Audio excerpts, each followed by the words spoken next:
All right. Good afternoon.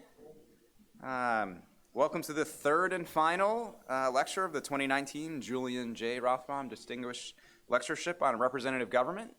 I want to welcome everyone who braved the rain and the cold. We want to welcome you here. I also want to welcome folks who are viewing online. I know our speaker's home institution of Stanford is showing in the lecture as well. I'm going to do something very unprofessional here for a second and say, hi, Mom. She said she was watching, so got to do it. It's the third day. We can do what we want here. On behalf of the Carl Albert Congressional Research and Studies Center and the Rothbaum family, I want to thank you again for coming to this biennial event. We sponsor this lectureship to bring together scholars, students, and citizens to nurture the values of a representative democracy. Through our mission and in our center programs, we strive to strengthen representative democracy through engaged and informed citizens. And I know we've all become much more informed about climate and politics over the last 3 days. I would just like to take a moment to recognize Professors McPherson, Ripberger, and Sorigan, who graciously participated in a roundtable yesterday along with our speaker. So I'm not sure if they're here today, but I do want to thank them. I also want to especially thank the students and staff at the Carl Albert Center for all the work they put into this event. We planned for this event for probably over a year, if not 18 months. It went off, I think, fantastically. So I want to thank Catherine McRae, Kristen McMurray, Kay Blanc, Jay Price, Rachel Henson, Lauren Schuler, Matt Garris, Serena Reinhardt, Peter McMurray, and Connie Hammond, and anyone else that I... McLaughlin, sorry. He's not here. Yeah, there you go. All right. And finally, I want to thank Joel Jankowski for his continued support of this lecture series and the center in general. He's been a great supporter of the center from the beginning. So thank you, Joel. This lecture was established by Joel and Irene Rothbaum in 1983 with an endowment and serves to promote the ideals that Julian Rothbaum held dear in his own life and that the Carl Albert Center seeks to achieve in all its efforts. The details of Julian's life are, and commitment to service are captured in your program, and many of you have heard me discuss him in detail over the course of the 3 days. So I won't go into detail again today, but just I want to restate 3 important principles in Julian Rothbaum's life. One, the importance of education, which enhances the quality of participation in public affairs. It's important that students stay in school. It's important that we continue to learn even after college, after education never ends. The cultivation of public service and future political leaders. I know there's future political leaders going to school now. We have our recent graduates are in office. We need to continue to promote that. And the broad-based engagement of private citizens in public affairs. The center is proud to host its 19th Rothbaum lecturer, Professor Bruce Cain. Bruce Cain is an award-winning professor of political science at Stanford University and an expert in U.S. politics, particularly in the politics of California and the American West. His expertise includes political regulation, applied democratic theory, representation, and state politics. He's currently working on state regulatory processes and stakeholder involvement in the areas of water, energy, and the environment. Professor Cain is the Charles Louis de Coman Professor in Humanities and Sciences and the Spence and Cleone Eccles Family Director of the Bill Lane Center for the American West at Stanford University. He's also a senior fellow at the Stanford Woods Institute for the Environment, the Stanford Institute for Economic Policy Research, and the Precourt Institute for Energy. So over the last few days, we've learned quite a bit about how climate change and politics intersect and interact. We have learned that while many Democrats walk the walk, they might not be willing to talk the talk. Other way around. It's been a long 3 days. Democrats, especially when it comes to property, so own a lot of homes, but aren't quite willing to move, and that might be actually the solution when, I don't know, their houses are on fire. Republicans, on the other hand, in states like Oklahoma and Texas, are leading in producing wind energy. So this might be a little opposite of what might be expected when we think of partisanship and changes in the environment. And today, in the final lecture, Professor Cain will talk about the important topic, we'll talk some more about the slowly evolving climate threats. So Professor Cain, the podium is yours for the last lecture.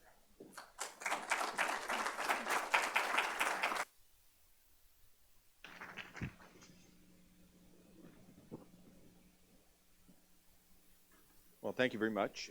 It's been a wonderful opportunity to be here. Jody and I have both enjoyed our couple days here in Norman.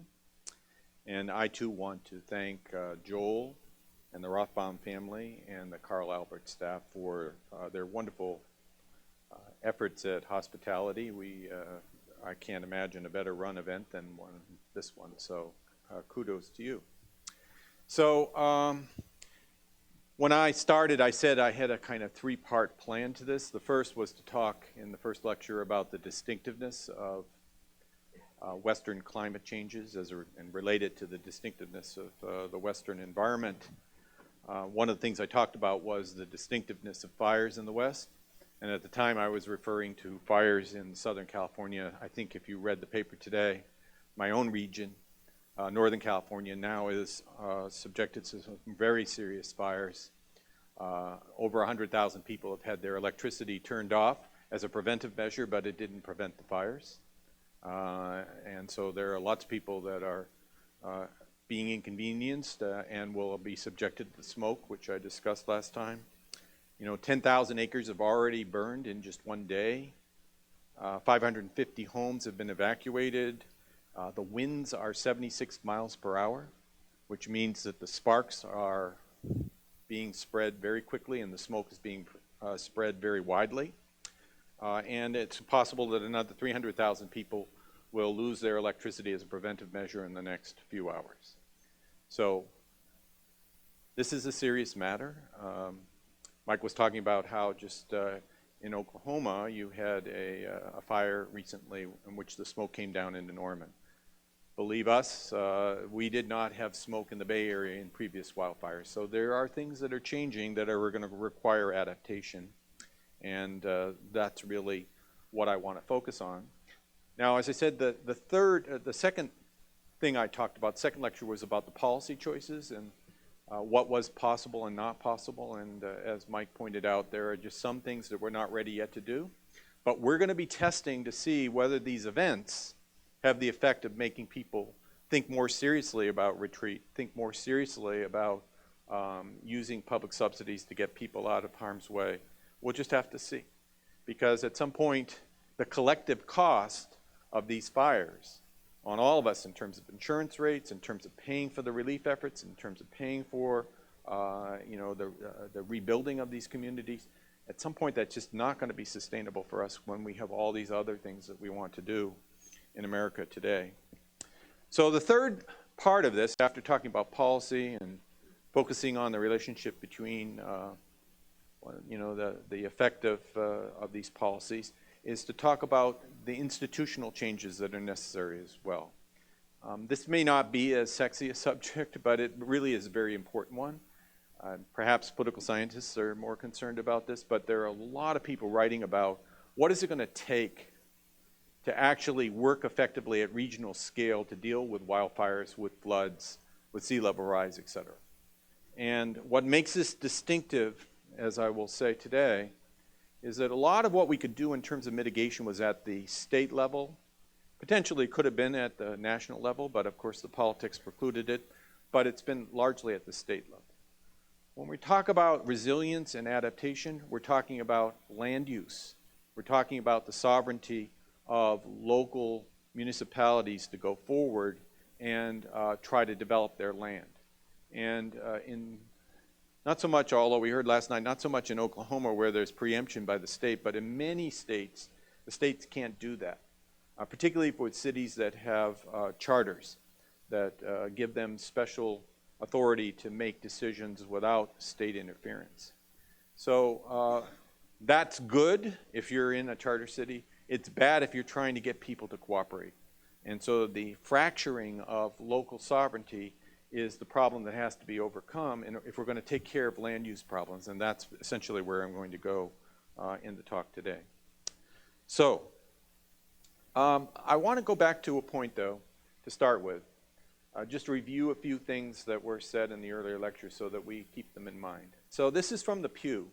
And a couple times we've talked about data, including Joe Ritberger's data, that climate attitudes are changing in terms of polarization. So if you look at what Americans in the last 6 years have done in terms of US adults thinking that climate change is a major threat, you can see between 2013 and 19, according to the Pew data, there has been an uptick of approximately 17 points in terms of public opinion. Now, a lot of that is Democrats and independents. And so if you look at the bottom, you can see that conservative Republicans still are pretty much skeptical about it, but that the moderate Republicans have changed to a greater degree. And moreover, when you look, and I realize this is a very busy chart, and people say, Bruce, why do you put these charts up there? Because they'll be online and you can study them, so that's why I put them up there. But I'll summarize it for you so you don't get a headache. Basically what they've done is they've taken all the Democratic opinions and put it in this column here, and then they've broken it down by age generations, millennial, Xer, boomer, et cetera. And the point is that the younger people are closer to the Democrats on almost all those particular issues, which is why generational replacement will be a factor in changing public attitudes towards climate change. And that's why I said in the first lecture, and I maintain, as I think Joe does and other people that looked at the data, that in the long run, I'm not sure the polarization is going to be the critical issue. It's going to be the collective action problems that Mike talked about in the first time he introduced me, the collective action problems that we have to overcome. It's people that understand what needs to be done but don't want to make the sacrifices, don't see the urgency until it's really right on them, like these fires. And that's what it's going to take. And the question is, how quickly do we learn the lessons from extreme weather to adjust our policies with respect to climate change? So, as I said in the second lecture, one signal that will definitely get people's attention is the increasing expenses of dealing with natural disasters. That's going to impact state budgets, it's going to impact local budgets, it's going to impact federal budgets. So we know that the economic damage matters. But the land use issues, which I haven't talked about as much, are very critical. Now I put this in because it's not exactly apropos, but it's kind of a reminder that land is used for many different reasons. So what they've done is scale the amount of land that goes to particular functions. And it's quite interesting to see that way over on the right is where the urban and suburban land use is, commercial and urban housing. So you can see not much land is taken for that. But particularly for the West, the pasture and the rangeland is an important usage of land. And so while there are a lot of different functions, timber cutting, actually even golf courses takes up a whole section right there. You know, all of these things are competitive for the resource, particularly in the west of the water. Okay, so they're all competitive.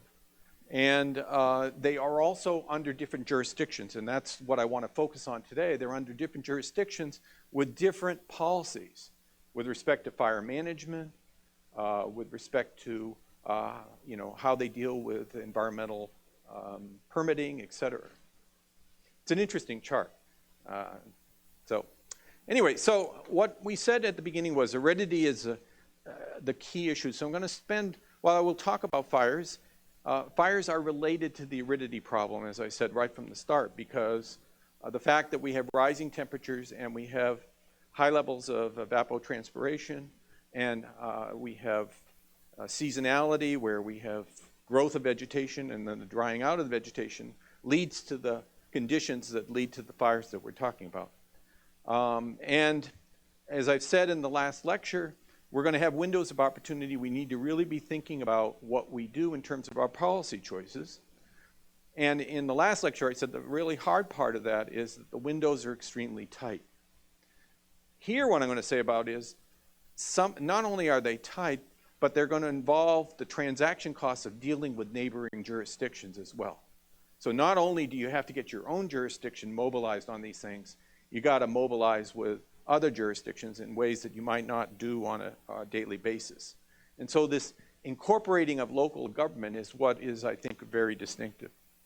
So one of the things, again, that I said in the previous lecture, just to review, is there's more support for accommodation than there is for retreat. Accommodation being, make your house safer by cutting away the vegetation or moving to different kinds of roofing materials, or with respect to flooding, putting your house up on stilts. That is more popular than actually forcing people or asking people or bribing people to leave their given areas. We said that there's a preference for the right of individual to make the choice. So it seems like if you say to people, okay, you got to go find private insurance, or you're going to have to take care of it yourself, but if that's what you want to do, that's what you want to do. I said the problem with that doctrine is that when they're in a crisis, you're going to have to protect them. And I talked about how the National Forest, the Forest Service and other agencies that fight these fires often talk about that they're spending millions of dollars to protect 4 homes in a wilderness area. And so those costs are socialized. I said the willingness to pay for adaptation is very shaky. Yes, we want people to have the right to buy insurance or the right to upgrade their facilities, but the willingness to actually pay for that is shaky even among Democrats. And I said there are substantial moral hazard problems. That is to say that the more you provide assurance and assistance to people, you make it easier to rebuild, then you'll have more of these cycles where people rebuild in dangerous areas. And then you end up paying for it. And the question is, what do we do about it? And you say, well, Bruce, what's your answer? And my answer is that you better think about this, okay? And then lastly, and the point that I want to focus today, much of this policy is going to be made by local entities, not just cities and counties, but special districts, neighborhood associations, stakeholders. All these people are going to have to be mobilized. And so the more inclusive and democratic your procedures, which has been the process of how democracy has evolved in America, the more inclusive it is, the more you get what we call in social science transaction costs. There are more people you have to deal with, more people that could say no, more people that could gum up the works, and I will give you some examples of that as I go through the lecture, okay? Now, an interesting thing is, okay, you say local governments, but local governments actually are the entity of American federalism that's most popular. So that's good news, okay? If you look at state government and federal government, they're less popular than local government. And that's been true for quite a while. Now, obviously, with state and federal government, more often you get switches. People that hate federal government, as soon as the party control changes, they flip around. And suddenly they love it because their party's in office. But when you talk about local government, in many cases and in many states in the West, because of the progressive reforms, you have nonpartisan government. And nonpartisan government really does eviscerate a lot of the partisan problems that you see at the state and federal level. So if you look at it across party, you can see that local government is still very popular, even among Democrats and Republicans, okay? So local government, you could say, well, that's good. You know, the entities of government that we have the most faith in, the ones that we're most closely connected to, the ones that we tend to know the representatives, the ones, the level of government that knows our problems, that delivers our services, they're the ones that are in charge. And all of that is true, but we organize around the provision of these services and local goods. We didn't organize around the collective action problems that deal with the environment. And that forces these entities, which are used to providing libraries and streetlights and sewers within a certain geographic space, to provide coordination across a broader space. And you might as well be dealing with the League of Nations at that point, because you're dealing with sovereignty issues and people guarding their sovereignty. And I said at the beginning that when John Wesley Powell was exploring in this area and he saw that these basins were so important in this semi-arid area that he was exploring, that he and subsequent generations of hydrologists all thought that we ought to organize our states along the lines of the subbasins. And if so, you would see that Oklahoma would be really, it would look almost like the Louisiana Purchase, right? It would go, it would encompass the Arkansas and the Canadian and, the basic river basins that you have. And a river basin is not just a stream, but it's also the groundwater that's around these streams. And that would make coordination a lot easier because everybody would be part of that basin. They would be having conversations regularly. What probably is obvious to most of you, but let's just do it anyway, okay? And characterize some of the issues. So we've already said that climate change is going to exacerbate some of the existing tensions. And you remember in the first lecture, those of you who were here, that I talked about, say, the Texas-Oklahoma battle over water rights that were defined by a compact, but there's certain features of which were not really completely explicitly talked about. And that's what we call a common pool resource problem, i.e. people are sharing some body of water, whether it's an aquifer or a lake or a river. And the question is, what's the fair share that everybody gets? And if too much is taken out, if everybody's too greedy, then that resource is diminished completely, right? And that's the problem we have with aquifers in the Central Valley. Basically, we pulled out so much damn water.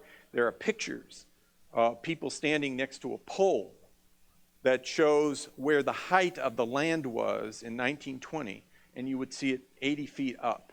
That's how much the land has subsided. And as it subsides, it compacts, which makes it very hard to put the water back in. It also ruins the infrastructure because if you're up here and the land subsides, the pipes and the roads and the rest all crack. It also, we've talked about negative externalities with respect to smoke. That is to say, if somebody doesn't take care of their forest in California, it can affect people in Utah, it can affect people in Idaho, it can affect people throughout the West and vice versa. The prevailing winds tend to take things, as you know, west to east. So there are three elements of extreme weather management, and I want to give some examples from these elements. So the first one is, what do you do to protect and prevent? What are the steps that you take right now to make sure that the risk is as low as it can be for flooding or for burning up? The second would be the event management crisis itself. That is, how do you get people evacuated from key areas? Where do you put them? Where do you stick them when their houses are no longer usable? How much hotel, motel space is there? If they're camping out, where do you put them that's safe and dry, and for how long? The Paradise Fire basically put a lot of people into the surrounding communities. They've been there now for a year and a half. So, and we saw that with, of course, with Katrina, where people couldn't live in New Orleans and it ended up spreading out in Texas. That can be good, but it can also put a strain on the infrastructure and on the housing of particularly rural communities in areas where they don't have excess capacity. And then lastly, you have the recovery, which is how do you recover from that area and under what rules and what procedures? So one thing that I talked about was sea level rise in California, and I said, hey, you know what? The seas are going to come up, and if we get a series of storms, so the water's rushing down from the hills, there's more water coming down at the same time that the seas are coming up, you're going to get a repeat of what we had in '98. I'll talk about this a little later, which was a flooding in the Bay Area. And I said that what happens is if you put a seawall in one given area, just as you do that on a river, it deflects the water. The water doesn't disappear, okay? It deflects to somewhere. And depending upon what the structures are, it can deflect to neighboring communities. And if they haven't taken steps, then their flooding situation is going to get a lot worse. So I call this a first mover problem. That is, one kind of error is a community moving forward by itself without regard for what the externalities are on other communities nearby. So it's like almost an over-eagerness, a willingness to sort of move individually.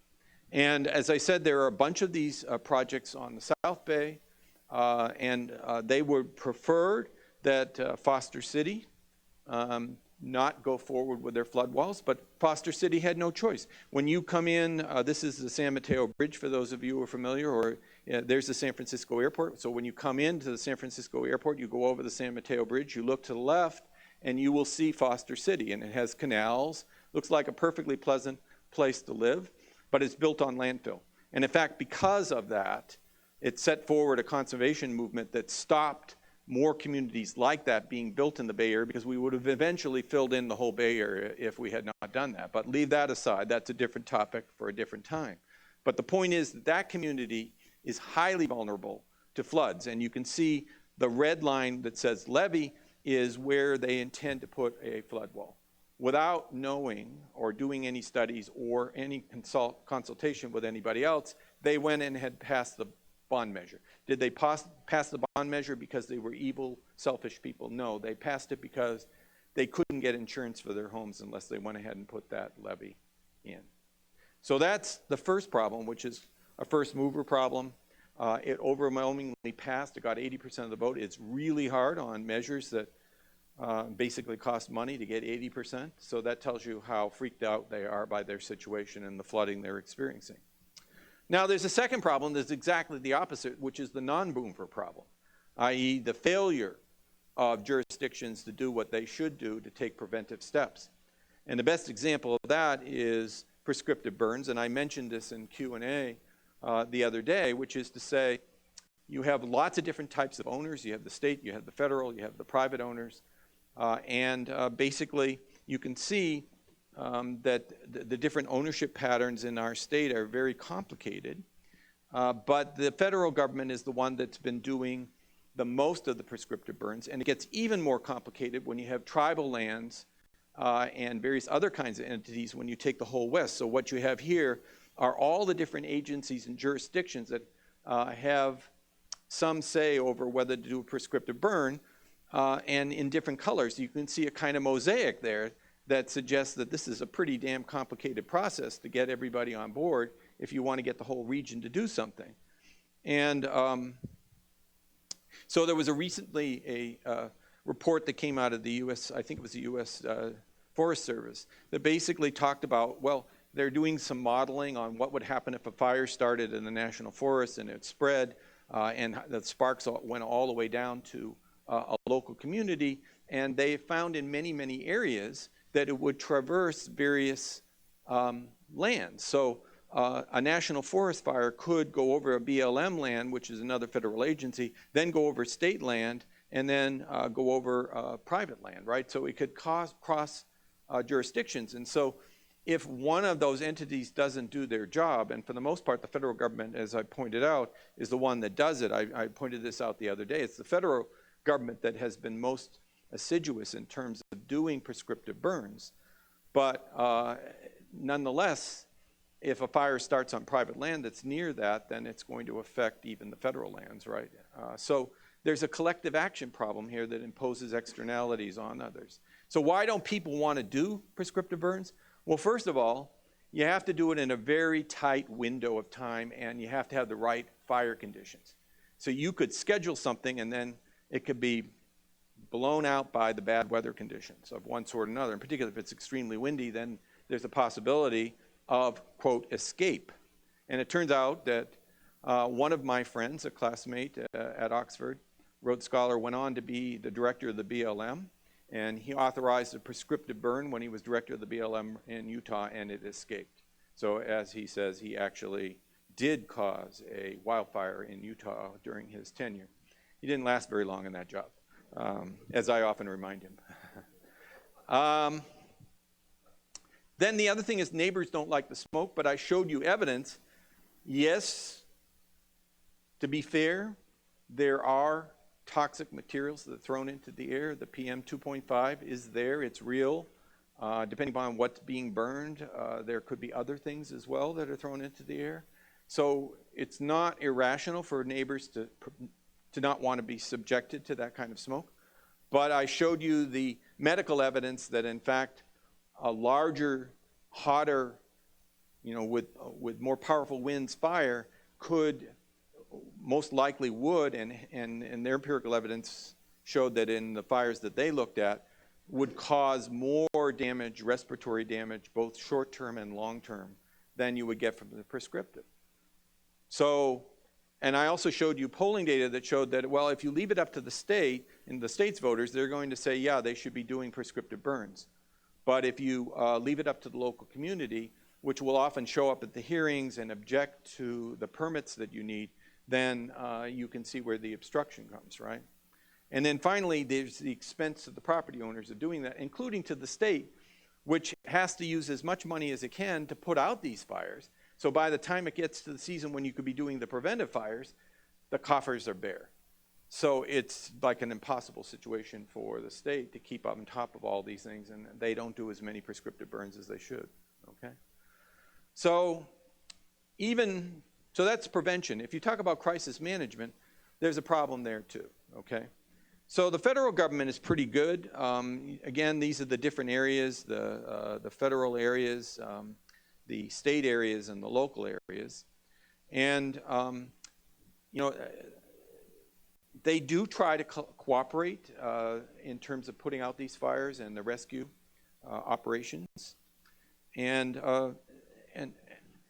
they actually have formal agreements. The national government went through a lot of trouble to negotiate over a period of 4 or 5 years, something called the National Cohesive Wildland Fire Management Strategy.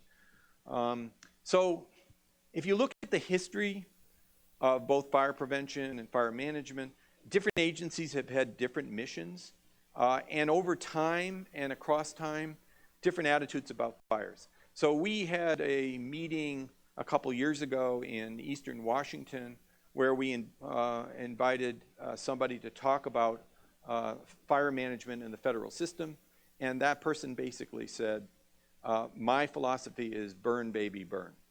Let it burn, because that's the natural way of fire management. Okay, he's not taking into account where the smoke goes or what the effects are. That's just his policy. So the federal government said, hey, we have to have a kind of common policy. So they started negotiating a common policy, and in 2014 they signed it. California is also tried with an MOU to get its state CAL FIRE to also have an agreement. So there is the movement in that direction. But that said, in the recent fires, the local governments were asked to provide fire equipment to help out. And as you can see, there were lots of these requests that were not filled, depending upon the severity of the fire. And you can imagine why, because if your community is possibly going to, be incinerated, you're not sure that you want to deploy all your people to where the fire is. And so the coordination issues are quite severe when it comes to working with the local jurisdictions. So that's the last period is, of course, the rebuilding and the moral hazard problems, which we've talked about already, which is to say, we talked about whether it's a people person or a climate change problem.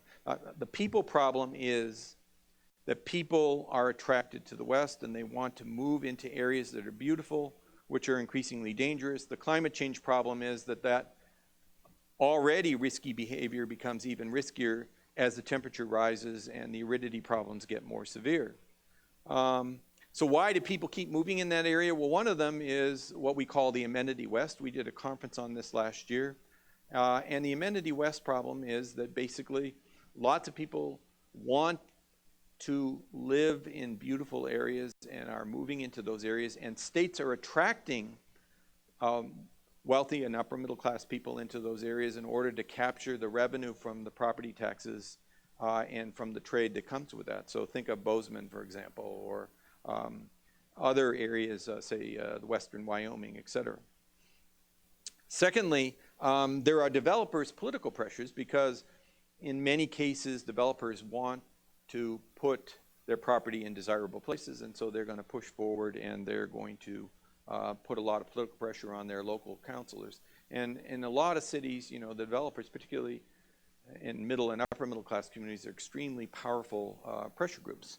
Thirdly, the financial incentives in terms of new construction. So under states that have very severe property taxes, if you reassess the property or build it, from scratch, then you get the full assessed value. But because of property tax limitations, if you're taking an older property, it can only incrementally go up. So there's a real incentive under these property limitation states to build new property because you can get the full assessment at market value at the time you build that property. So there's a real incentive to keep growing. And then finally, retirees are looking for cheaper land, and so a lot of retirees, like in Paradise, were going there because they could actually afford to put a small home or their trailer in that area and live there on their retirement. And that's going to, of course, be a more serious problem as we have more retirees. So we've talked about this. There are various ways that local entities could do something about it. They have zoning powers. They could declare that restrictions on the development in areas that are deemed by either flood maps or fire maps to be high-risk areas. They could actually zone and restrict. We saw that is not very popular with voters. They want to have the freedom to make these choices. But again, will this change as they see what the risks are? They could increase the insurance rates, or possibly just say, no, no insurance is possible. No, you can't get the national flood insurance. You can't get the fire insurance. You'll have to get it from private companies, and the private companies may charge rates that begin to discourage people from moving in those areas. And then you can also have various nudges in terms of financial incentives for people to either get to the insurance or to upgrade their facilities. We saw, unfortunately, right now, taxpayers still don't see the urgency of subsidizing that activity and believe it's the responsibility of the individual to take care of it. So basically, when you put it all together, the local governments control the zoning. They control whether you participate in these national flood insurance programs.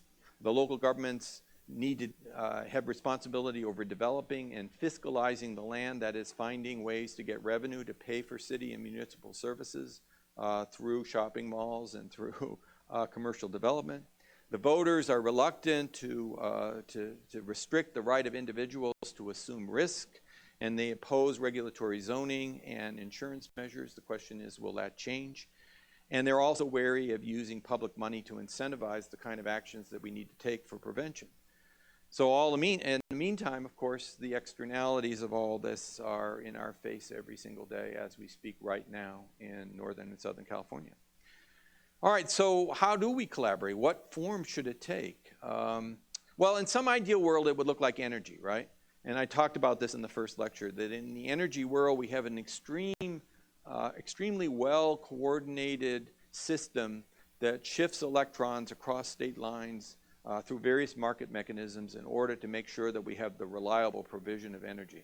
And when I go and I listen to the engineers talk about how this works and how the regional coordination has improved over time, and I think of the world that I work in, I go, oh my God, we'll never get there, okay?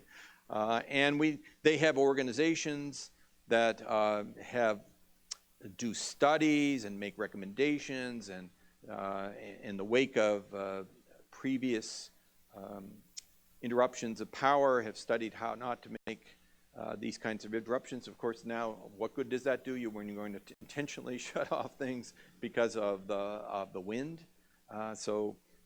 This is, and also we don't know what this world is going to look like if we really do devolve into mini grids and batteries. We don't know how we're going to be able to coordinate things if the utilities are not doing it, but nobody likes utilities, and so everybody's going to, I think, when they get the opportunity to have a big home battery and to have their own power source, I think a lot of people, particularly in rural areas, are going to say, oh yeah, I don't have to worry about the utilities as much anymore. The Western Governors Association, which is the third organization, is basically an informational organization that doesn't really have any power. So there's no central regional coordination. It has to be done through negotiations across the states. So we're just not going to be able to get the sort of collaboration across different market areas that we see in the electricity. This is the world that we're confronting with respect to aridity, with respect to drought, with respect to wildfires, with respect to water, flooding, et cetera. And that is fractured and decentralized governance at the local government level. I come back to Oklahoma, where I started in the first lecture, where you have a compact that basically provides for the provision of water to not only Oklahoma and Texas, but also all the way down to Arkansas and Louisiana. Louisiana doesn't have any storage, and so the water is kept upriver, and anything in the excess is then divided by proportions to Texas and Oklahoma. And the reality is that these compacts, not just the one between Texas and Oklahoma, in many ways that's actually a pretty sensible one. But if you go back to the older ones, like the Colorado River, you see the following features. Rarely is there any money to enforce and monitor. You don't know whether a state is actually adhering to the to the guidelines that you've set out, because nobody put any money in there to actually do the enforcement in many cases. I don't know about the Oklahoma one, by the way, because I know they do have some monitoring. But usually what happens is if you're in litigation, that spurs the desire to monitor. And so I think actually Oklahoma and Texas do have a lot of monitors on these rivers because of that. You know, they don't adjust the shares when they have shares, and the one in Colorado actually allocates water by total amount, and that doesn't take into account all the growth in the cities in the upper reaches of the river, right? It doesn't take into account the population growth, and in a minute I'll show you how that actually impacts in California, because it means that Las Vegas and Denver and other places that are drawing from the rivers and tributaries are in some ways constrained by a compact that's now almost, you know, coming up on 100 years old. And then lastly, any kind of adjudication ultimately goes to the court, as the Texas and Oklahoma one did, which means you're into very expensive adjudications. So right from the start, water is really just a complicated entity, unlike electrons, okay? Number one, it's a private good. When you get it, you have the right to use it. Eventually, you return it in one form or another, either through the bathroom or through the stormwater system, et cetera. But it's also a common pool resource. That is to say, it's also a shared resource when it's in a river or when it's in a reservoir. And it's also a pure public good when it's something that everybody benefits from in terms of a beautiful lake or or actually locate. If you are on the river yourself, you have riparian rights. In some states, it's the time in which you acquire and use the water, and that's basically you know, the appropriation doctrine. In some cases, it's because you're on top of it, on the land on top of the water, and that's often the case with aquifers, et cetera. And the aquifers spill over a lot of different regions, and so the common pool resource problems are real, and yet we have property rights that say that you have the right to extract. The state of California didn't even have measurements of how much water was being extracted.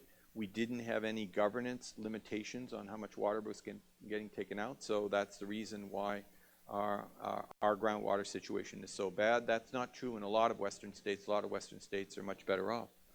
Moreover, it's fractured delivery systems. All these different entities, many of them which are special districts, provide water services of a certain kind, and they're often involved in any of the negotiations you have about water services. So you have this extreme fracture of delivery as compared to the more concentrated and organized market in terms of energy. So let's give an example, because it might all seem very abstract. So I said land use is really important. So let's talk about the Coachella Valley. You may say, where is the Coachella Valley? The Coachella Valley is in the southern part of the state of California, Riverside County.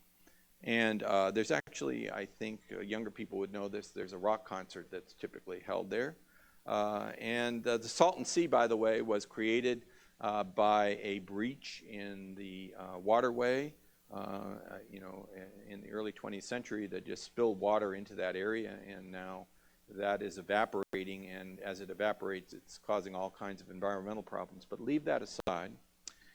That area is extremely parched, extremely hot area, and yet it's an area because of the expense in the urban areas where people are moving out for cheaper housing.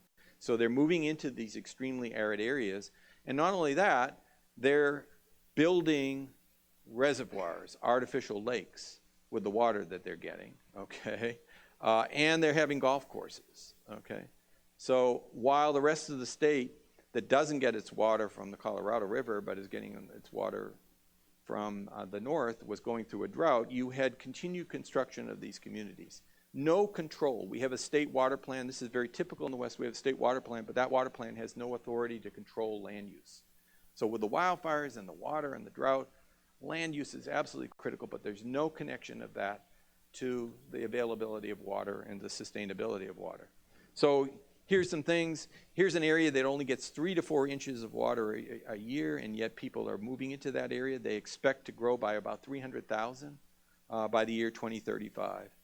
They created 6 new developments with 30,000 new homes.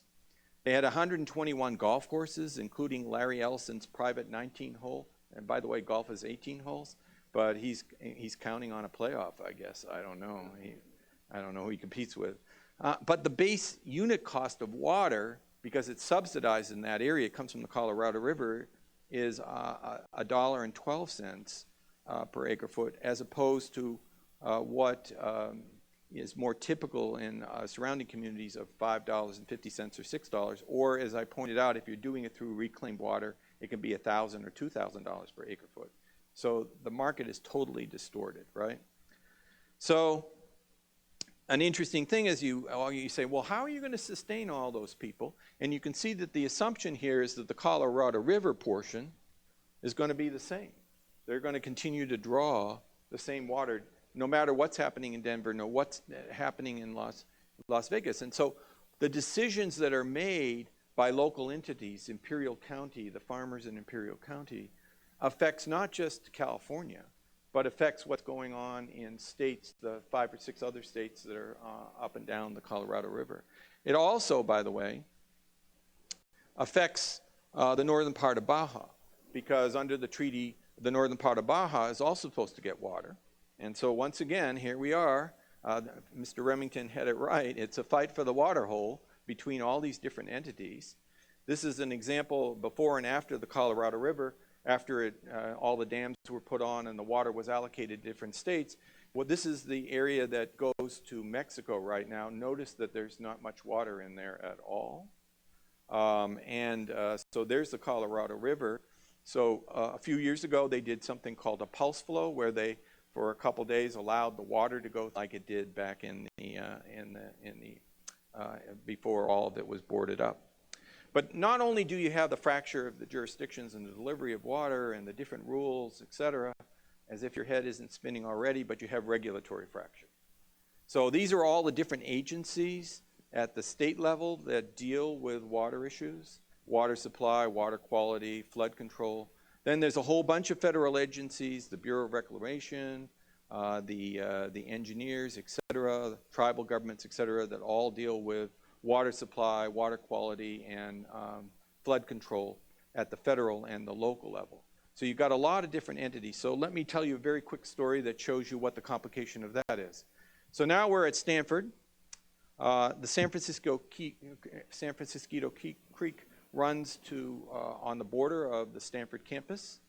It basically delivers water from a dam at the top all the way down into the San Francisco Bay. If you get a 100-year flood, it will flood all the way down into downtown Palo Alto.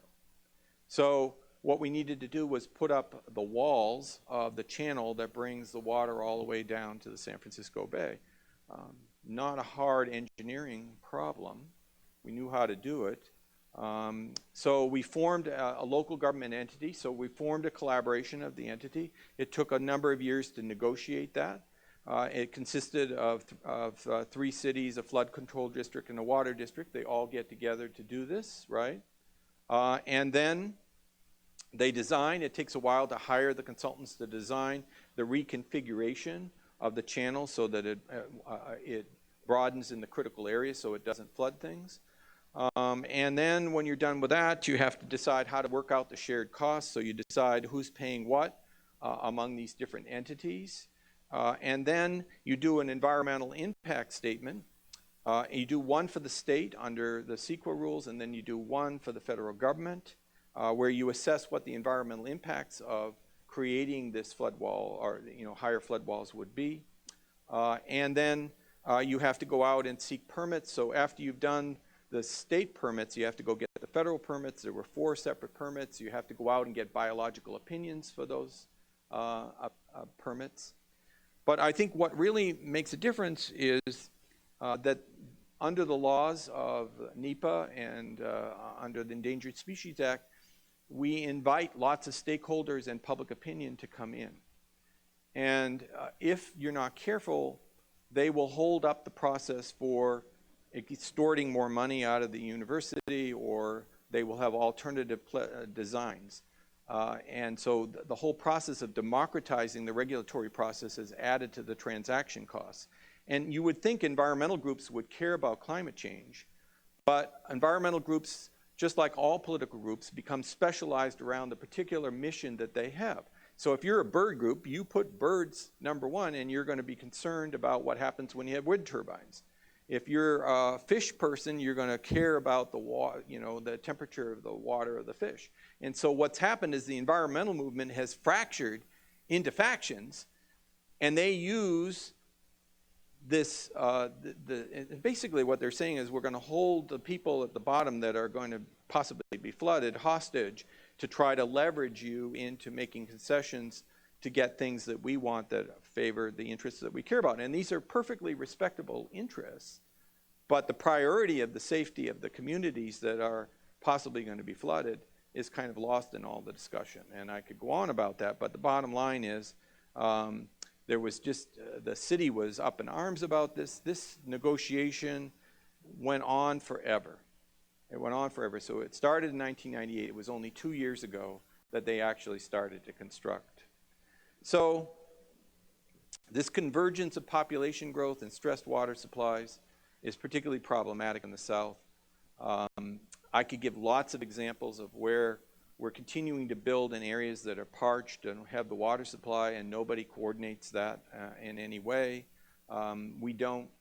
We're seeking supplies, and this is true throughout the Southwest, of recycling water, but that's expensive and it takes a lot of energy.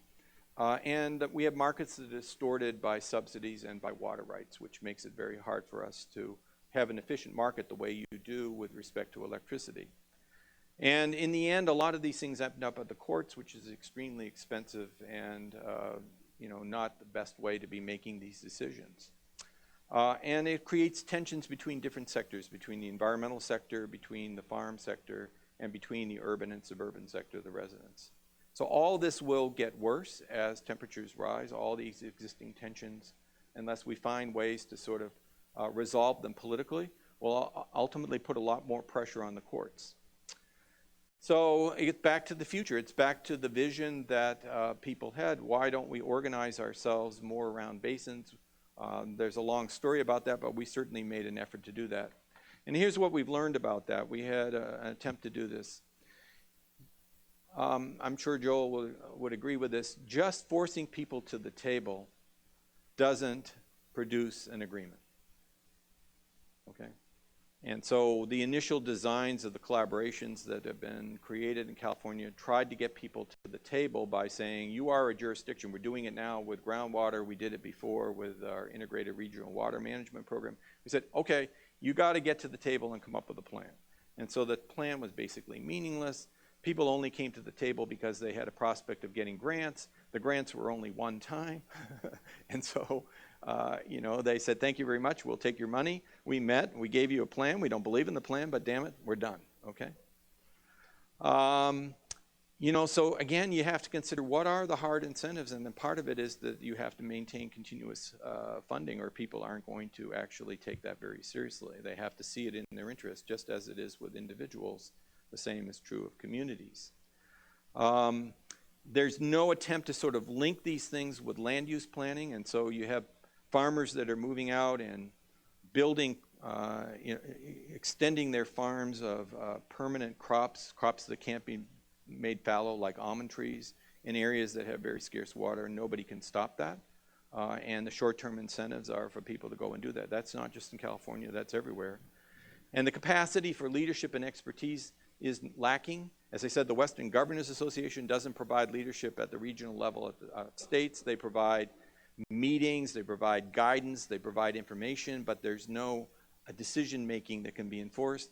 And similarly, if you look at various regions like the Bay Area or in the Northwest, there's nothing that convenes people on a regional level to make these critical decisions and to coordinate things. And then if you try to ask the voters, hey, can we have a regional level government that actually does that? The voters say, oh, the last thing we need is another layer of government, okay? So it's got to be done by bilateral and multilateral negotiations. So where are the feds in all this? Do they have a role? Well, we've already talked about the feds being absolutely critical to the evolution of the West in all these different ways, in terms of incentivizing people to live there, in terms of providing transportation, in terms of giving the infrastructure, in terms of providing the protection and security. So the feds were very much there, but now, of course, they're perceived as a distant landlord. You saw earlier today that I showed that they're the least popular among Democrats and Republicans, the least popular branch of government because they're away from you. They don't provide the services that you use. They're doing foreign policy and other things that you don't necessarily observe on a daily basis until they blow up. And so the federal government is often seen as kind of an unnecessary expense, an unnecessary regulatory force. And then, of course, because of the partisanship, it's sometimes controlled by a party you don't agree with. So refashioning the role of the federal government. I mean, obviously, the federal government is not going to be able to play the same role it did when it set up the West. It's going to have to be an enabling force. It's going to have to be a convening force. It's going to have to be an inducing force using either hard regulations or grants to get people to collaborate and to coordinate in more effective ways. There are wonderful experiments on expediting the federal processes. We have some going on in the Bay Area where all the agencies have to get together so you don't have serial permitting. There are safe harbor provisions. We know how to make all this mess that I just showed you less messy. But we have to have the will to do it. We have to understand the urgency to do it. It can be done, okay? You know, we could make government relations better by not rotating the people that work for the Forest Service and the Park Service as quickly as we do through their different rotations, because the answer is that as they establish a relationship, again, Joel can tell us more about this, the way you establish a relationship with somebody is building up trust over a period of time by delivering on promises, by working with people and having conversations. These people are there for a couple of years and then you're rotating them out, okay? It's kind of like what term limits did to a lot of legislatures, you know. It doesn't allow for the creation of the trust that you need in order to work collaboratively together. We're going to have to figure out ways to incentivize resilience. I think the decisions have to be made at the local government level, but through our infrastructure and stimulus bills, that's where the money should go. Last time we had a stimulus bill, it was all over the map. There were no priorities. There was everything from the arts to roads to nowhere. You know, can't keep doing that. We've got to have some sense of purpose of what we're doing, and particularly with the climate change. It should be about resilience or mitigation. We have to work with Mexico and Canada. You can build the wall, but you're still going to have energy and pollution problems on the rivers and in the air, and there are economies of scale to providing energy on a regional basis. There's just lots of things that we need that cooperation for. So you can put all the walls up, but in the reality, we need each other, particularly when it comes to environmental matters. And then finally, we need to look at the moral hazard issues that are in our flood insurance and FEMA issues, okay?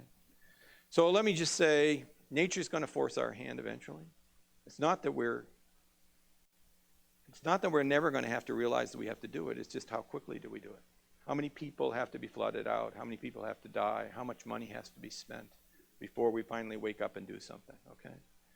If all the scientists are wrong, then okay, the problem will go away and we can all say, oh, well, we were stupid, but I wouldn't bet on that, frankly. Secondly, we need to prepare for the opportunity windows. We need to figure out what to do in these crises. We need to make sure that our communities have emergency plans. We need to make sure that our communities have ways to deal with rebuilding that are sensible. We need to overcome the emotional reasons not to be tough on people when they rebuild. We need to have institutional innovation as well. We have to find ways to collaborate across these various fractured lines, particularly with respect to wildfires and to floods, okay? And that is a community responsibility. That's something that has to be done at the local government with local government leadership. I mean, the good news is that I do think on terms of the mitigation front, I see real complementarities between states in our western region like Oklahoma, like Wyoming, that have ample renewable resources. And I said the real, figuring out how to exploit those and put states into the mix of not just high tech, but also the mix of the new green economy, I think should be a high priority moving forward. And it shouldn't just be about moral persuasion and moral obligation. It should be, hey, look, this is good economically as well. If we can continue to reduce costs, if we continue to make technological innovations, then just as we engineered our sustainability in this unsustainable Western environment, we can make it sustainable again. And then, as I said, I'll finish with this, that there are opportunities here for campuses and communities such as Norman, such as Palo Alto, such as places like Berkeley, such as Salt Lake City. There are a lot of places where people get it, but they're not doing it because they're saying, hey, wait, well, we'll wait for the federal government. I'm saying don't, okay? And I think the campus is a great place to start because while I would say half the students left during this lecture, the reality is that they can be mobilized, and particularly if they're given some decision-making responsibilities as opposed to listening to an old guy tell them that he need to do it. So I really believe that they will respond to the right kind of leadership at the campus level.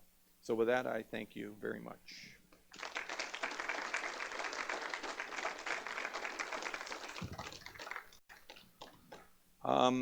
I don't know whether you're so exhausted and with this subject as to not want to ask a lot of questions or not, but if anybody has questions, I'm glad to answer, but if you're too exhausted, I will let you go. What did you mean when you said to mobilize the student body?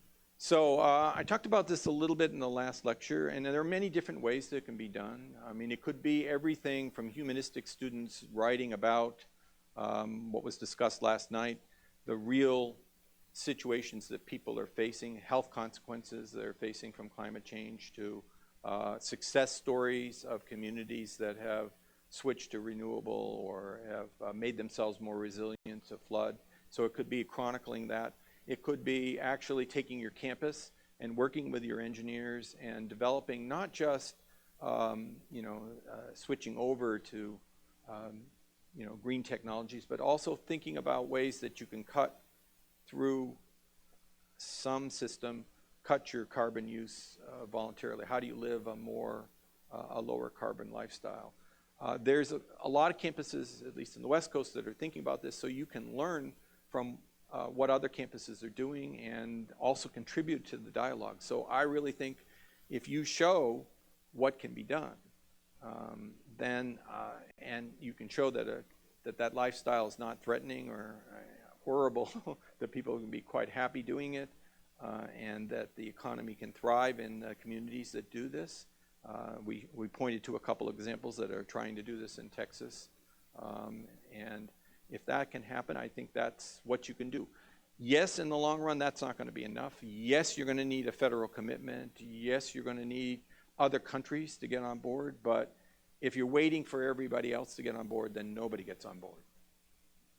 And in the end, the consequences are going to be greater for your generation than for mine, because we will probably not be around to see the full force of the decisions that were made 50, 100 years ago.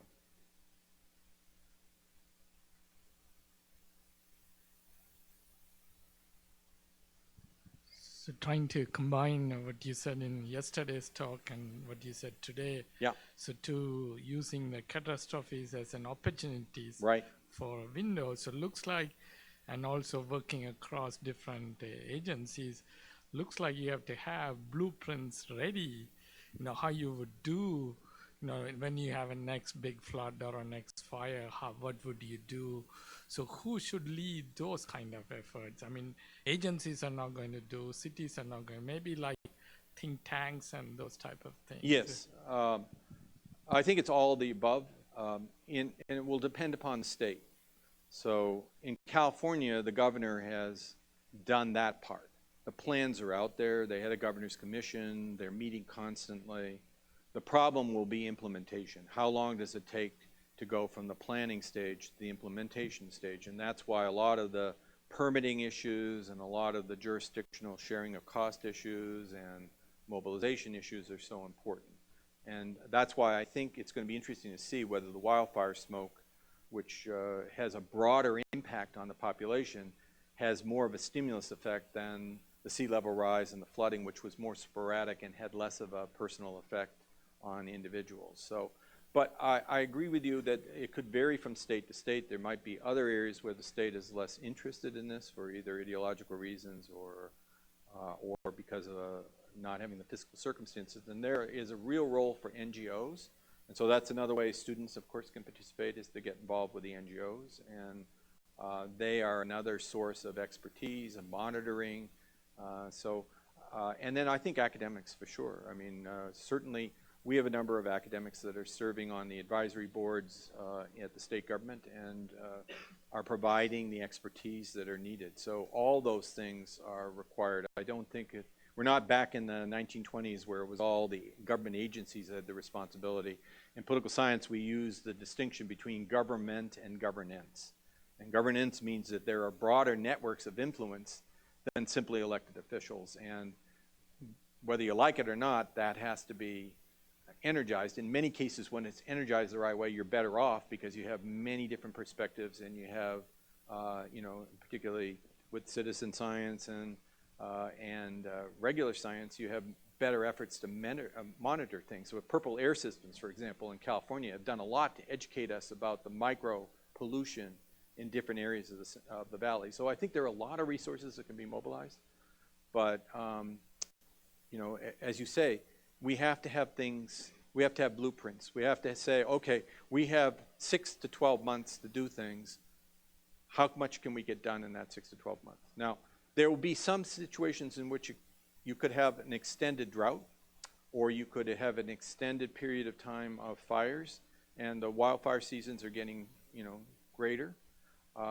Or you can have such a repetition of the events that the community really gets it. And that's, I think, what's going on in Tulsa from what I read from the outside. But I haven't had a chance to really look in detail as to what the dynamics in there. But they've had something like 8 floods since the 20s, major floods, and they seem to be taking seriously the idea that they have to reorganize themselves, not to continue to let people to build in these areas or to build in a more responsible, resilient way. So I think it's all of the above. Yes? The people with the mics get their work out here. Thank you. Oklahoma is divided into several areas which are monopolies for certain utilities. We have Rural Electric Co-op, and we have Oklahoma Natural, ONG, and we have OG&E. The one here in Norman is OG&E, and they act quite differently from a lot of the other utilities in that the others have become much more friendly to alternative energy.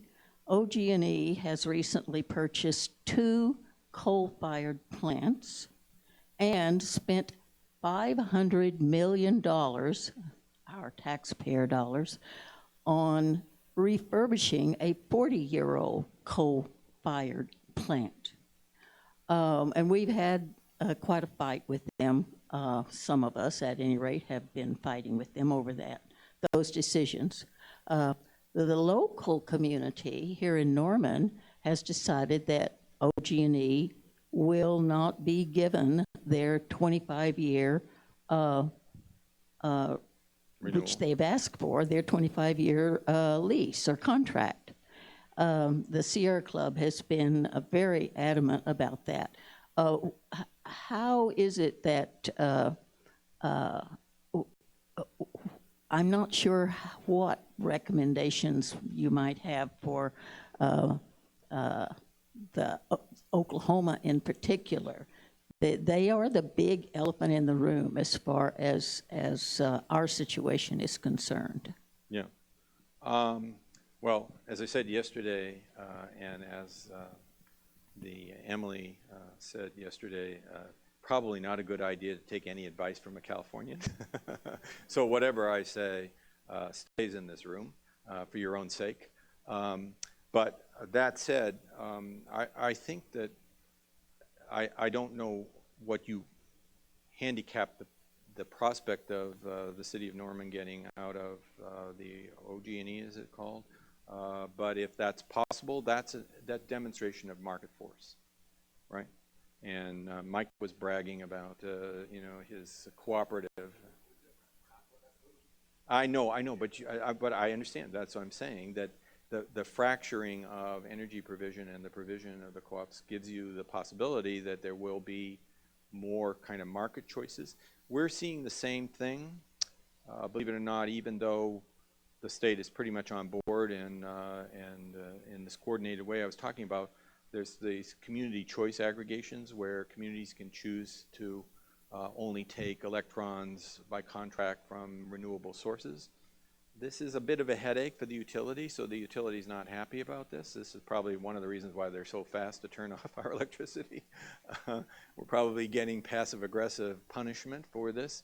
And it does, to be fair to them, insofar as you can be sympathetic to a utility, it does create a lot of problems when customers leave and then come back to the grid when they need it. And so there's a lot of issues with respect to the charges that have to be worked out in some compromise. But that said, I think probably it was the issue that the speaker came up, or not, I guess the minority leader came up with yesterday, which is the preemption doctrine is certainly a critical one. I thought that was a very good point. And I think the market choice point that you're talking about, if in fact cities can get out of their contracts and make a statement about a different kind of arrangement, yes, that's the way innovation happens. I mean, I was telling the students about this. If you look at how we changed smoking laws, how we changed, women's rights, et cetera, a lot of it was at particular cities, particular towns, particular states being the first mover and actually making, bold steps that made a statement, and then it cascades up. And so the smoking and tobacco, I think, is, in my lifetime, the best example of that. And this is, that's kind of a variation of that. There is good that our city council has been pushing back as hard as they can. Yeah. Refusing the 25-year contract. So it's still in the works. Good. Okay. Good news is always hard to find.